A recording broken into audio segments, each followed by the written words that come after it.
Hey, welcome to The Explainer. Today, we're going to dive into a really powerful framework for understanding your own mind, a simple, super practical guide to help you navigate your inner world and, really feel like you're in control. So, let me just ask you this. Have you ever felt like a reaction just happened? You suddenly get angry or anxious or frustrated, and it feels completely automatic, almost like you weren't even in the driver's seat? Yeah, this is something we all go through. It's that feeling of being totally hijacked by your own mind. A thought like, I am upset, just completely takes over. You don't just feel the upset, you become it. It's your whole reality in that moment.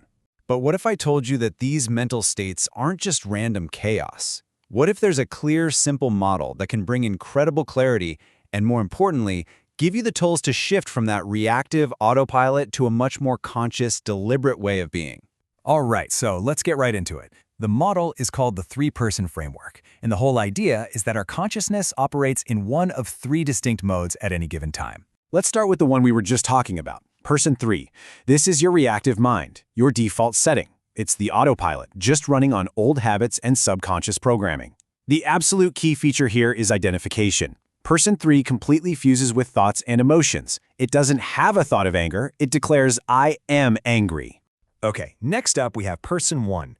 Think of this as your baseline awareness. It's totally passive and receptive, kind of like an animal's consciousness. You're awake, you're aware, thoughts might be drifting by, but you're not directing them or reacting to them. It's just a state of neutral, simple awareness. And finally, we have the goal state, person 2.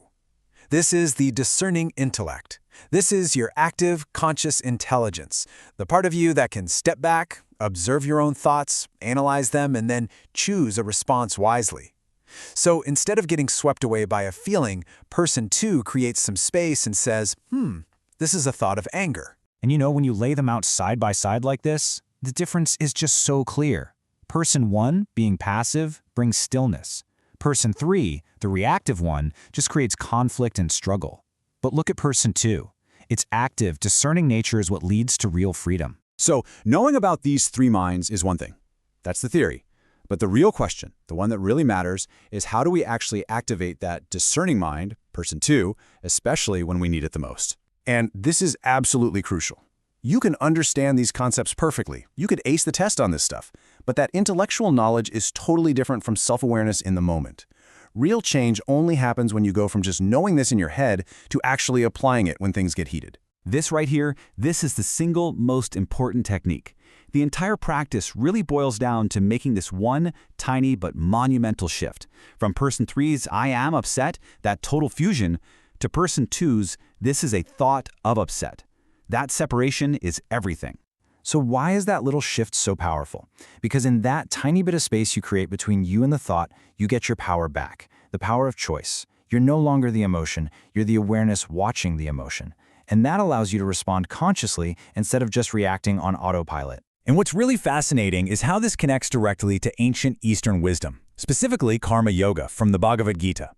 The teaching there is that conscious action is, surprisingly, almost entirely an internal intellectual practice.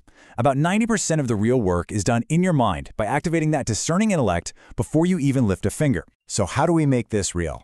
Let's break it down into a clear, actionable strategy you can use the very second you feel a strong emotion starting to bubble up. It's a really simple 3-step process. First, pause. The second you feel that trigger, just stop. Do nothing. This breaks the automatic reaction chain. Second, recognize. Name what's happening, but frame it as a thought. This is a thought of anxiety, or this is anger. And third, observe. Just watch the feeling. Be curious about it, without getting pulled in, without becoming it. And look, this isn't just a trick for when you're in a crisis. The ultimate goal here is to make this discerning person 2 state your new default setting, all day, every day, 24/7. Now, let's be real. This is hard. We're fighting against years, decades of deeply ingrained patterns. The force of our past impressions, what's called prarabdha in Sanskrit, is incredibly strong.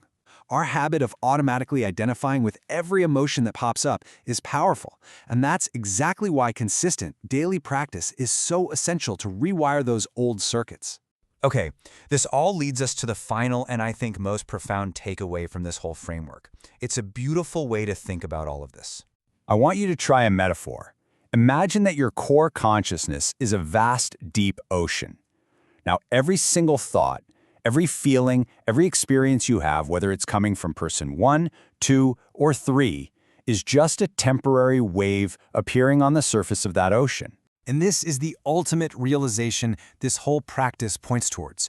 You are not the temporary, fleeting wave. You are the vast, unchanging ocean itself. So, the entire goal of this practice is to shift your sense of self, to stop identifying with the churning, temporary waves of thought and emotion, and instead to recognize that your true identity is the steady, deep, underlying awareness in which all of those waves appear and then eventually disappear. This right here is the path to real, lasting peace. So as we wrap up, I'll leave you with this one question to think about. Right now, in this very moment, which mind is running your life? Is it the passive awareness of person 1, the reactive autopilot of person 3, or that discerning intellect of person 2? The power to choose is always yours.